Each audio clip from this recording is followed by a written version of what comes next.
အခု2026ကကြည့်ရင်2019ဆိုတာ9နှစ်တောင်ကြာပါခဲ့ပြီဒီ9နှစ်ဆိုတာကြီးကိုဘယ်လိုလဲဖြတ်သန်းခဲ့ရလဲ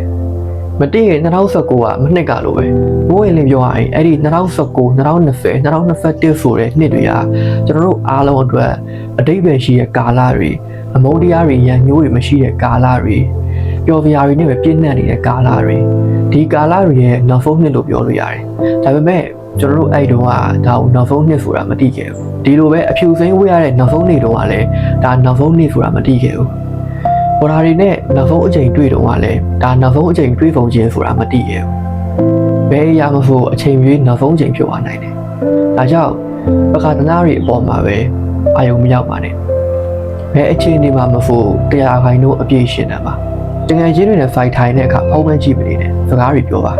အပြင်တွားတဲ့အခါလိုအားထပ်ပို့ပြီးတော့စပီဆွဲဖို့တပုံရိုက်ဖို့ပဲအားတန်မနေနဲ့ကိုတွားတဲ့နေရာရဲ့အတွေ့အကြုံခံပါပါပျော်ရွှင်ပြားတွေဖန်တီးပါတတိယအမွားလေးတွေကိုလည်း Facebook ဓာတ်တွေ Facebook ဓာတ်တွေလုပ်နေတယ်အချိန်ကြီးနောက်ဆုံးအချိန်ဖြစ်သွားနိုင်တယ်